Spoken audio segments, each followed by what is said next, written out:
how about that fog, right? Amazing, amazing. Well, you are at the West Los Angeles Chamber of Commerce First Wednesday Breakfast, which ironically usually happens on the first Wednesday, but not always.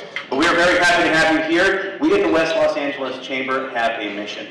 And our mission is to enhance business opportunities in West LA through referral, advocacy, and education. And what we're doing right now is kind of all three parts of those. Referral, we're going to have opportunities to network with each other, give our weekly presentation or a little quick personal presentation to establish some relationships with some folks and potentially do some business together at a later date. That's part of our referral. We're also the advocacy. We want to make sure that our elected officials understand who West Los Angeles is and what the business community needs are and desires are for elected officials, hence the advocacy. And education. We're going to learn about some great resources for the community today with our sponsor, Just Serve, and that is all part of the education. So as you can see, we designed these events to serve the mission of the West LA Chamber to grow our business opportunities. So anyway, we're very glad to have you, and we're going to get started right now. So the first thing that we're going to do is everyone can stand up. We're going to say the Pledge of Allegiance.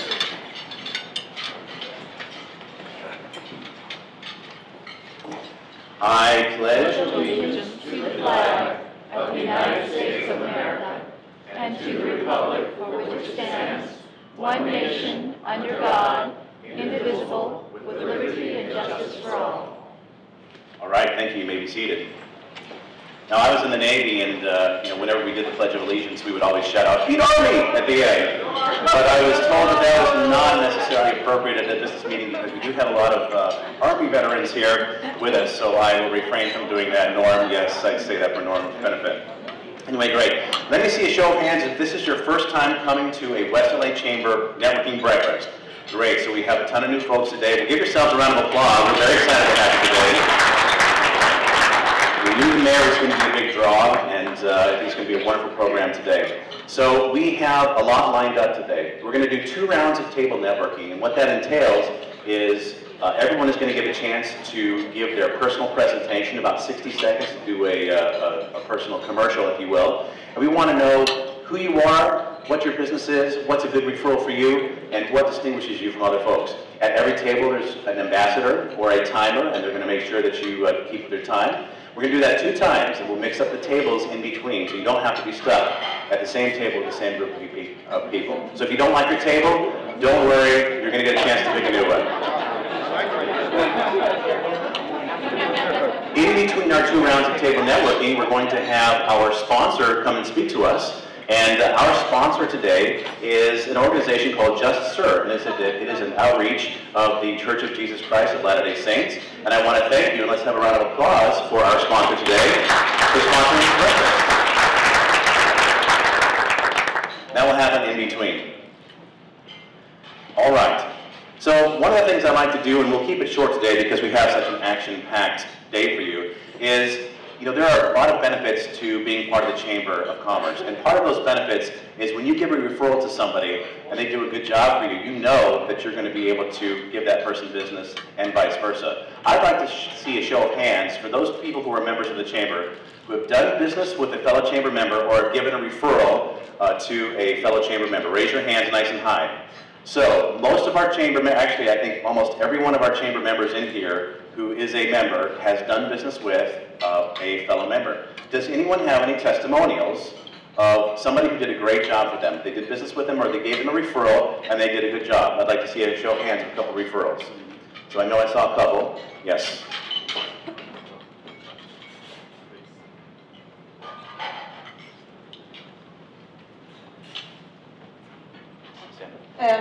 Yeah, I want to give a referral to Mayor Trump, and you will not believe me, but I went to her hypnotherapy to prepare me for a very, very important meeting for me, for my personal life. And I just really want to thank her because it was amazing. I was 100% prepared for this meeting. Thank you so much. Excellent. Is it Catronics? Catexon. Catexon. She does. She makes high-end personal skincare that's ultra clean. It's like organic ingredients, no chemicals or whatever. I've gotten a couple products from her, the toothpaste and some skincare stuff, and I tell you, it works fantastic, especially the toothpaste. That's what I like the most. My whole family uses it now, so thank you for that. One more. Yes, Rachel. I have a testimonial for Buzz right here. So She's not a shill, I promise. She's not a shill. We've been creating the graphics for our social media for the West LA Chamber, so we have great graphics for our Facebook events and website events, and runs the email newsletter too. And it looks really fabulous. If you guys are on the list, you'll see how great it looks. Thank you very much. I'll give you $20 later.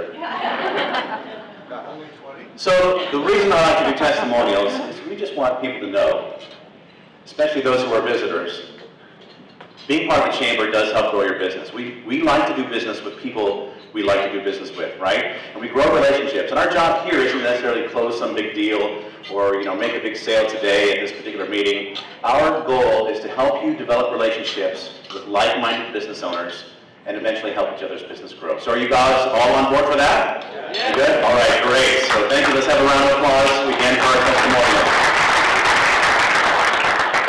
All right, I'm not going to do a lot of announcements right now.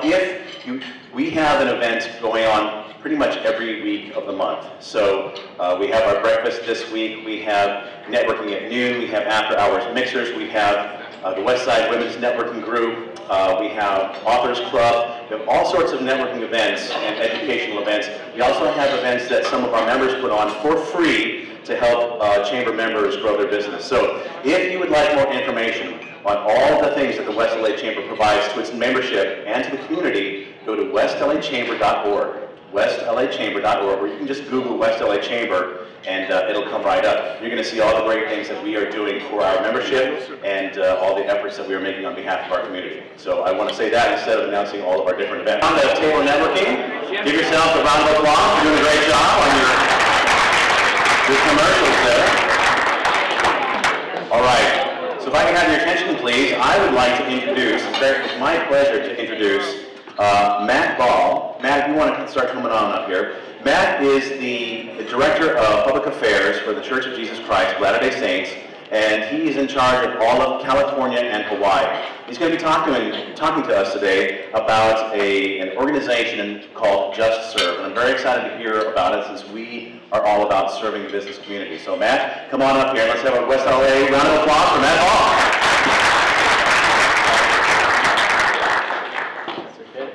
Good morning, ladies and gentlemen. It's a pleasure to be here.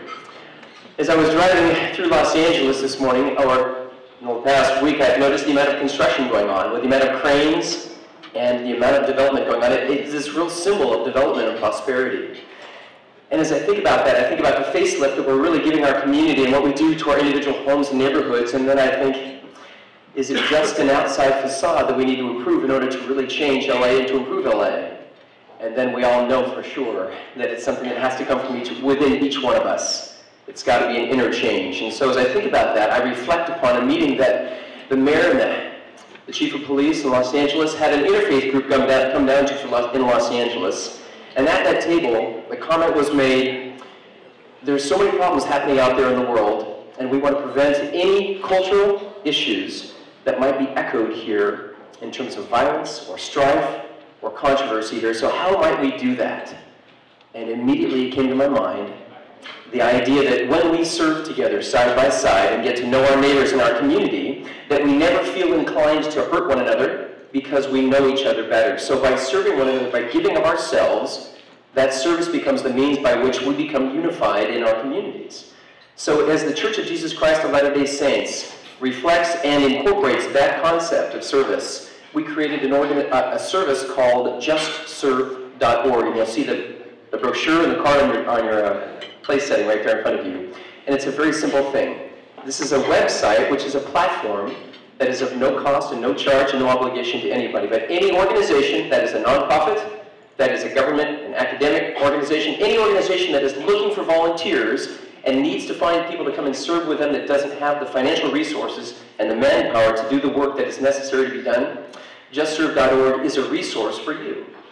Now, for anybody that is looking to serve And to volunteer your time, Just Serve is that resource as well. At Christmas time, whenever it comes around, we've got 7 children in our family. And of all those kids, my wife and I are always saying we always need to make them feel and help them to feel appreciative for what they have. So to do that, we say we've got to be able to serve and help them to understand that the most precious thing you can give is the time that you've got to give.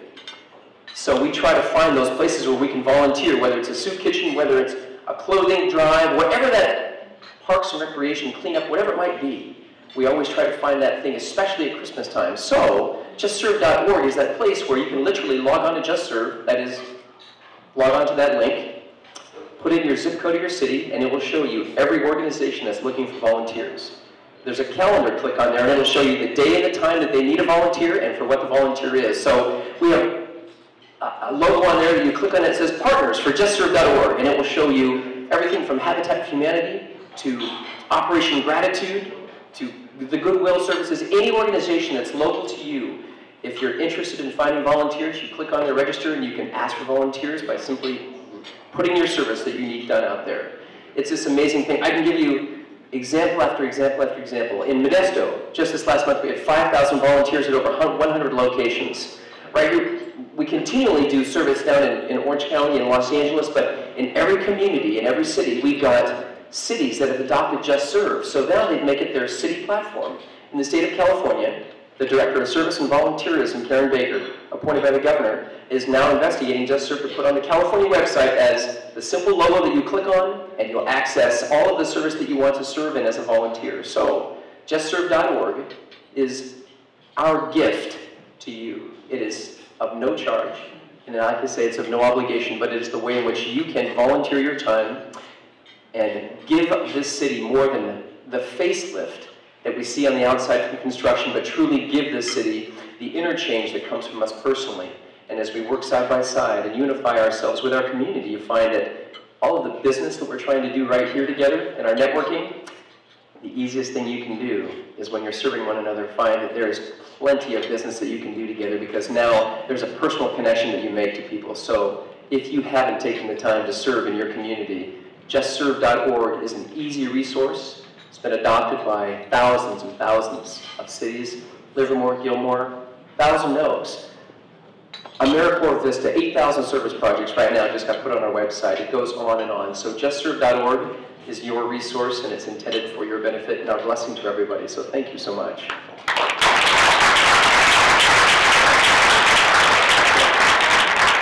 We have time for 2 questions. 2 questions. We have any questions for Matt? Going once? I have a question. Yes. Now, is it set up like, if, for example, the cadet program in West Los Angeles, if I have a large number of youth that need to go out and do their volunteer hours, will they take groups and not just individuals for these projects? Absolutely. So she's asking if she's got cadets that need to go out and serve in the community, will it take large groups? And absolutely, the answer is yes. For example, the Topeka division of the police force, right now they do a whole bicycle repair and service. And so what happens is all the youth in the community go out there, and the thing that's really fun is you've all seen those Mormon missionaries from the Book of Mormon musical walking around. The real guys, though, those guys are actually doing Just Serve every single day during the day. So during the daytime hours, when it's hard for us to get off work and do service, they have an obligation not to proselyte, not to teach or preach or evangelize, but to do community service. So without mention of the gospel of Jesus Christ, which is what their normal mission is, they're out there serving during daytime hours. So imagine 600 missionaries in Los Angeles giving 10 hours of service per week per missionary. That's 6,000 hours of volunteer service from these young missionaries every single week. To answer your question, yes, large groups are always welcome, and it's just clicking right on the website, and the partners that are requesting the service actually say, we're looking for 32 partners from 9 o'clock to 11 o'clock. If you have an hour, give an hour. If you have 2 hours, give 2 hours. So it'll serve whatever your needs are. Well, you'll have a new partner with West Los Angeles Division. Awesome. Thank you very much. Thank you very much. Well, Matt, thank you very much for sponsoring today and letting us know a little bit more about Just Serve. And, you know, our society is only as strong as our communities, and our communities are only as strong as our families. So thank you for serving the community and serving the families. Thank you. All right.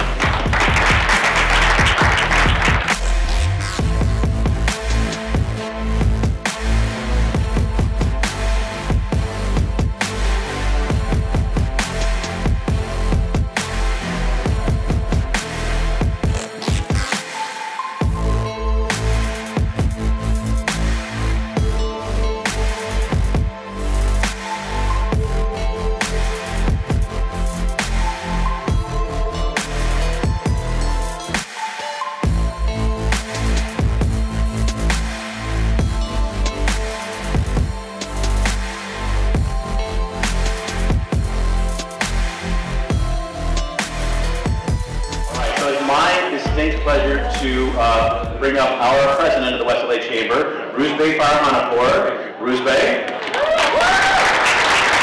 And Rusbeh is going to introduce our guest of honor today. Rusbeh. Good morning, everyone. Thank you for joining us for this breakfast. And our distinguished guest today, we don't need to introduce him. He is a good friend and one of our best friends of the history of the great Los Angeles. I want to introduce Mr. Eric Garcetti, a great mayor of the country.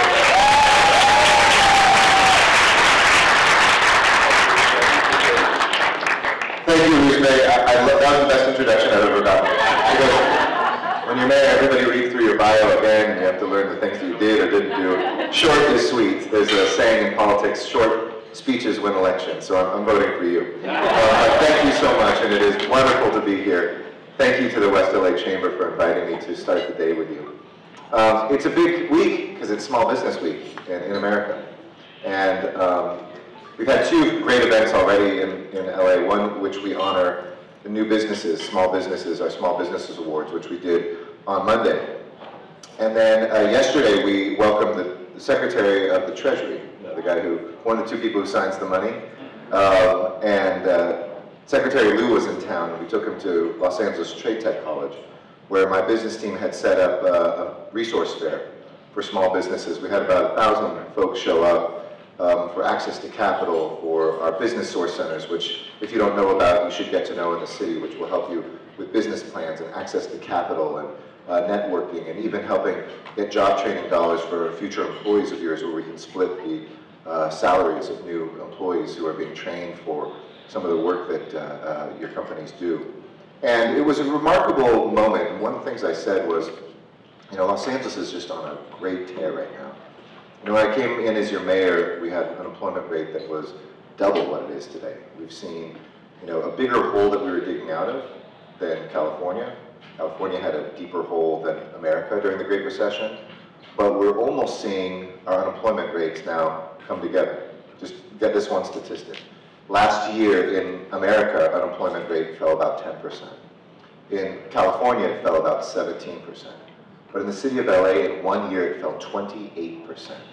People are hiring, people are investing, and every metric reflects that. Land use, development. We had $7 billion worth of projects in this city, which is the highest record we've ever achieved. The first 3 months of this year, the ports of LA and Long Beach together account for 1 in 9 jobs in our region, and actually even, as interestingly, 1 out of 50 jobs in America depend on those ports. And we had a record quarter with more goods coming through both directions of the port than we've ever had. You might have read yesterday we announced that we had more tourists than we've ever had in our history, something that was a strong goal of this administration. I set a goal to get to 50 million by 2020, and each year we're surpassing the goals to get there. And by the way, the 45.6 million people who visited, that was before Harry Potter opened. So now, literally, if you haven't been, you should go. My 4-year-old daughter loved it. She's pretty convinced she can make magic with this wand that she bought for $74 or whatever it was. That I bought, I should specify. But we're expecting 1 million extra visitors just because of that alone. And it's those sorts of investments that we're seeing, a new Peterson Museum that's redone, the Broad Museum opening up, the investments in culture that make really Los Angeles the undisputed cultural capital of the world right now, the trade capital of America, the tourism capital of America. These things are all coming together to really make this an LA moment. And none of that would be possible without the role of business. You know, I said yesterday that I'm the product of 2 small businesses. One started by my mom's father, who was an immigrant, or his father was an immigrant, but he was born here, took his immigrant father's tailoring business and became a tailor. He expanded that to a suit manufacturing company called Lewis Roth Clothes, which he named after my great-grandfather. And he opened up, you ever been to the Palm downtown, kind of near Staples Center? Just to the south of that, the next building eventually became his factory. And he had a place called Eddie Hearth, which is his retail store here on Wilshire Boulevard. And he eventually was so successful that one of his clients was Jack Valenti. You remember who he was when President Johnson became the president. He tapped him to be his special assistant first thing he did was, he looked at him and he said, "You look like a schlub. I gotta get you a good suit. You're the President of the United States now." And I met this guy out in Beverly Hills who makes a really nice suit, and my grandfather became tailor to the President of the United States, just a few years after he had started his own clothing company. On my dad's side, my grandfather was an immigrant from Mexico, who lost his father in the Mexican Revolution, was carried over the border, no papers, he was a dreamer before we had that term, grew up in Boyle Heights without a father, got in trouble, never finished the 8th grade, but volunteered to fight in World War II. And as a result of that experience, became a citizen. And he and my grandmother, who was a meat packer, they saved their pennies and he opened up his own barber shop. And he used to cut the hair of professors at USC, who then, my dad cleaning up the shop at night, we talked to some of them and they said, "You should really apply to college." And my father won a scholarship, was the first in his family to graduate from college at USC. And then my first job when I returned to Los Angeles after my schooling was teaching at USC. And the reason I tell that story is this is the kind of town where you can become the professor that used to sit in your grandfather's barber chair, a place where my other grandfather that I mentioned, that same grandfather, when he was a teenager, once was arrested by a young LAPD officer named Tom Bradley. And so the grandson of somebody who had a bad day and the insertion of a future mayor turned his life around. And now that man's grandson is here as your mayor. When we invest in business, when we invest in people, and we invest in their stories, behind every single one of your businesses isn't just the statistics and the bottom line. There's actually a story. The struggles you've overcome, the dreams and the visions that you have. And we're trying to make things easier for you at City Hall. What I said was that City Hall used to be a place where jobs went to die. When you needed us, you couldn't find us. When you didn't need us, we were in your way. And we are trying to reverse that in all sorts of ways, whether it's just the simple things like planning and entitlement. It used to be you have to go to the planning department to get approvals, and then the building and safety department to get another set of approvals, and then finally you visit a third time and we give you your building permits. Well, we made that process parallel now. So while we're approving your plans, as long as you adhere to the zoning and the land use regulations, you can actually start excavating 2 or 3 months after you come to us instead of 2 years. So projects like the ones you see downtown actually got in the ground. Some of the soaring buildings, like I toured the Wilshire Grand last week, which will be the tallest building west of the Mississippi. I went up to the 69th floor. If you're scared of heights, don't take a tour like this. But it was awesome to see. And they said, "We didn't expect LA could deliver on time, and we think this is not only going to be on time, it might be a little bit early." That saved us $1 million, they said, just in construction costs because the city got it right. For small businesses and for residents, we've moved plan check into Saturdays, so you don't have to take a day off of work just to wait around like we're the cable guy, for an appointment to get a small renovation done. But without any additional costs, we are running things better at City Hall with volunteer inspectors. We have Saturday service for you. We've done things as well, like returning $160 million in tax reform, which is really important to me, back to businesses through tax amnesties, through making sure startups don't have to pay our gross receipts tax, and by the first reduction in the gross receipts tax that we've seen in over a decade. That's increased by $15 million each year. It's going to be $45 million returning each year to small businesses to invest in jobs, to counteract some of the things that are happening. When you see if minimum wages are going up, we can reduce taxes to kind of counterbalance and do something virtuous for both our employees and our businesses. And when we look also at the other things that we can do as a city, quite often it's just the human connections like what you did around the table. Finding somebody who can help you navigate, somebody who's been there before, who can refer business to you. And so we focused on key industries that are going to be the growth sectors for this city. Here in West LA, I think about the work we've done. I've landed so many new companies, or had a hand in landing so many new companies here, whether it's helping eHarmony move into Westwood. They finally found the city they wanted to settle down with, so we have a nice match with eHarmony, and they moved into Westwood. Whether it's Riot Games, which was the idea. Did anybody here play League of Legends, or know it? All right. Captain Nieto, by the way, the best captain in LAPD. You are very lucky to have her. Thank you, Lieutenant Goddard, as well, for your service and being here. So this was an idea. League of Legends is a kind of online multiplayer game. A graduate from USC founded it, 2 graduates from USC founded it. And when people say, why aren't we going after Fortune 500 companies? There's not enough of them in Los Angeles. I say, we should never have let Northrop move its headquarters from Los Angeles, but that was about 500 jobs in the headquarters. The company that runs League of Legends, Riot Games, didn't exist 5 years ago. It has 1,500 employees, and they expect to have 3,000 in about 3 years. And we moved them to just above, where the Fox Studios are on Bundy. We moved them to West LA from Santa Monica into a city that in the past probably wouldn't have done anything to help them.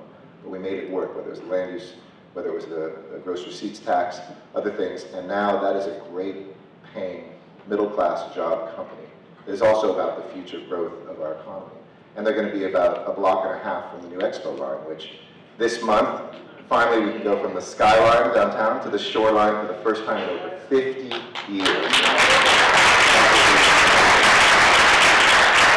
So our investments in key industries, from digital technology, and I go on, the Honest Company that we moved to Playa Vista is on fire. I mean, you can go through what we're doing. This is a real LA moment, whether it's there, biotech, talking to some of the biotech leaders who have been in San Diego, San Francisco. They're increasingly coming to LA. We're helping locate some of them here in the west side of Los Angeles.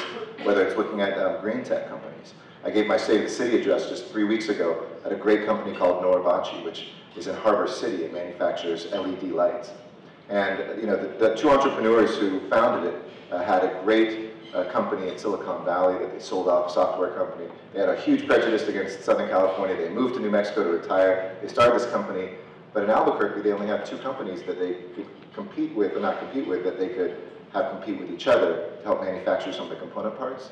When they came to LA, they suddenly had 6 companies, they said, and the price was low because they could have that competition, and they were footsteps from the port, and they export to 9 countries, and they're a green company, and they're a manufacturing company, and they're beating Chinese companies on lighting coming out of LA. So when you look at that, we know that that is a really great way of being able to focus on key industries, key reforms, and also key investments. I want to actually answer a lot of questions of yours, so I'm not going to go through any more, but know that the last piece we're doing is investing in key infrastructure. I mentioned the Expo line, but one of the main things we're going to be doing this fall is going back to the voters to say, let's finish the job. Let's get a tunnel through this Sepulveda Pass. Let's get a line that goes all the way down to LAX. Let's connect our airport with public transportation. Let's make sure the valley has a north-south line. Let's make sure we do the things so that we can finally reduce traffic, which is the biggest drag on business and on our own lives in this county. I know asking for a half-cent sales tax is never easy, but voters have wanted it. In the recession, they voted 67%. They nearly did a couple of years ago when it was a much less expensive program we put forward with 66%. It is time for us to do it, and I hope we can count on your support in November. That'll be my highest priority this year, because that will fuel our prosperity for decades to come. So with that, I'll answer some questions. Thanks so much. I'll start back here. Table 7. Hi. I'm with FBM Global. I'm the managing editor. And this has nothing to do with civic management, well, it does in a way. I was at the Ed Moses exhibit. Yes. That's wonderful, isn't it? Thank you for supporting the arts. Of course. You're a great supporter of the arts. What did you think of the exhibit? So Ed Moses, one of the great modernist painters.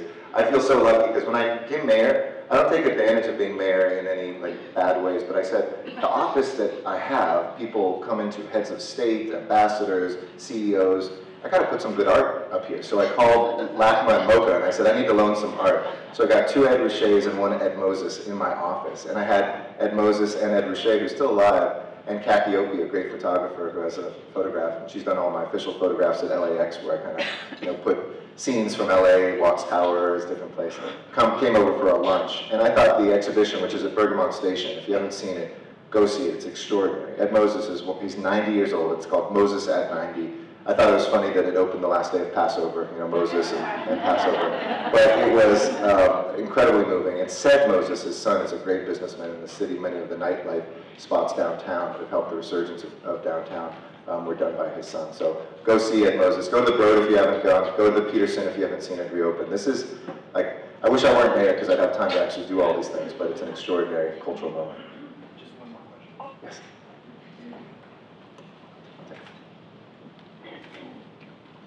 Good morning, Mr. Mayor. Good Thanks morning. for coming to our breakfast My this morning.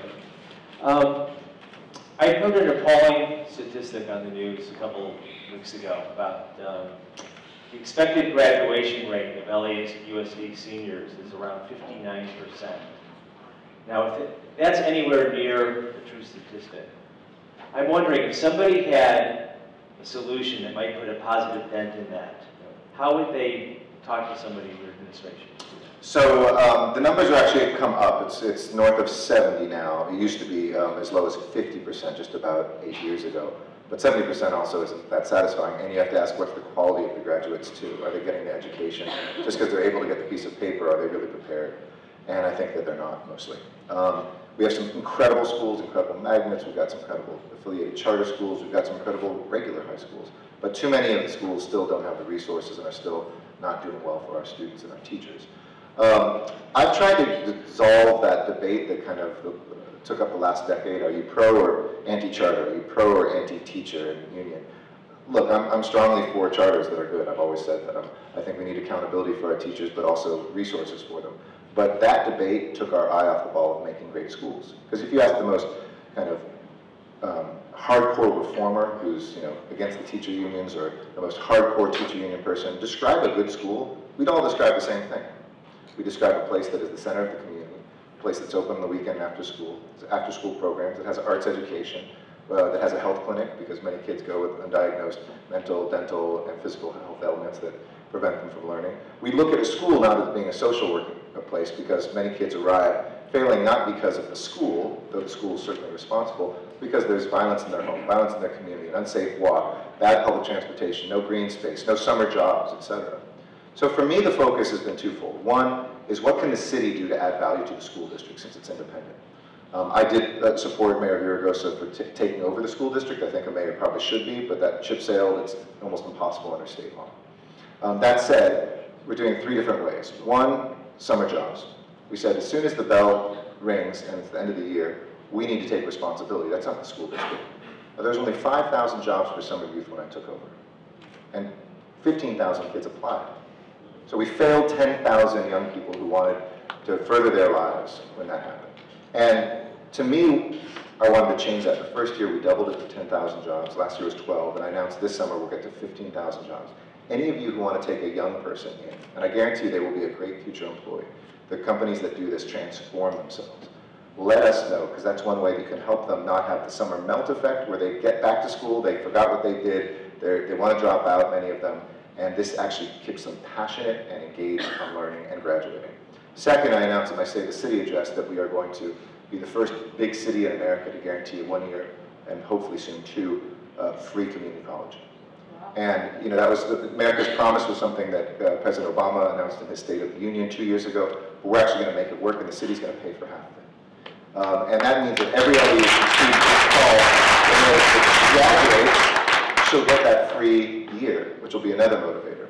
And then third, I'm very focused on arts education. I want us to figure out, in this cultural capital of the world, that we don't have arts education here in Los Angeles, or that you have one teacher visiting once a week to one class, and that counts as the school having arts education, is wrong. So I would say anybody who's interested, please let Kevin know.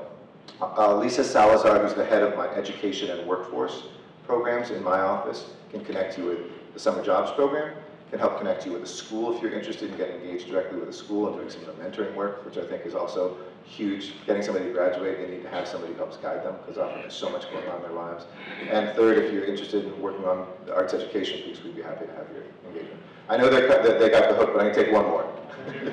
Well, good morning. Thank you so much for all your hard work. The city has definitely improved under your leadership, so we're grateful for that. I know the main challenge right now with the millennial generation is to have bike paths connecting in our city, and I'm curious to know, you've addressed the train transportation, which we're grateful for. I'm curious about the bike paths and if they're ever going to connect, because we're in a city that has the weather for it. Absolutely. Thank you. So, to me, we had a great panel at the Milken Institute yesterday, and I was on this panel with David Plouffe, who was Obama's campaign manager now, who works for Uber. I was with one of the founders of WeWork, which also has We Live, but spaces to kind of cohabitate your workspaces and even now your living spaces. And a guy named Brogan Bam Brogan, that's a real name, who was the guy who invented the SpaceX landing rocket and now has moved over to Hyperloop, which is, remember Elon Musk talked about those tubes that are going to shoot people, but most importantly cargo, at up to 800 miles an hour, kind of almost pneumatic tubes from point to point, weather safe, cheaper than high-speed rail, et cetera. And so we were kind of envisioning the future. And a lot of it was about transportation. Get these numbers. I think we should have a good flag, and this one's kind of random. So anyway, just that's my first poll on this. It's an idea to have. Thanks.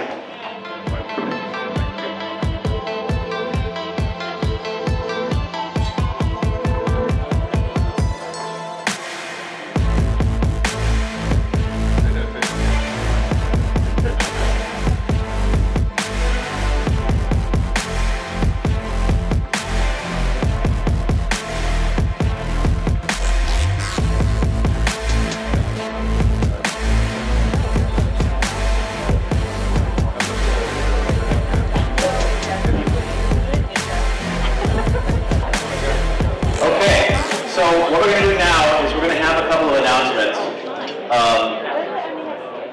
Malaya, if you want to come up, I want to have you talk about some of the ambassador stuff and some of the stuff for These ladies event is happening on May 22nd. It's completely free, a great community event to highlight small businesses, artists, and community groups. So please come out or speak to Jay or Lisa about being a vendor at this event, Pick Pico. We will be there. West LA will be at Pick Pico. Thank you for having us. We have the mixer as well on the 19th. It's at Gailey and Lindbergh. It's going to be at a fabulous location. It's a posh place, I believe. It's going to be very nice. So be fancy schmancy this month. And yeah, Moss Property, Gailey and Lindbergh location. Yeah, on the 19th. Awesome. Right. So as you can see, we have a lot of stuff going on.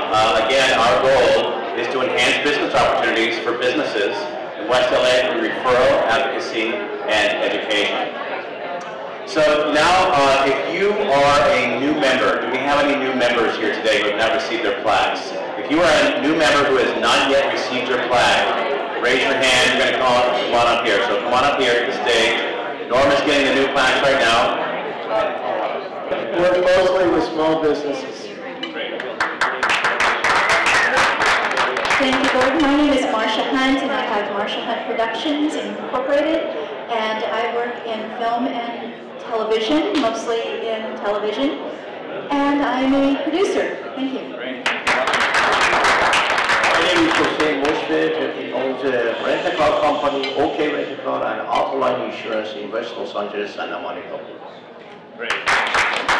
Well, welcome. We're very glad to have you. So welcome back, and we look forward to seeing you at our events. We look forward to getting to know you better, and your fellow business owners and folks that maybe your clients or some folks that you do business with, bring them our way. Have them help them grow their business through networking as well. So thanks, guys. All right.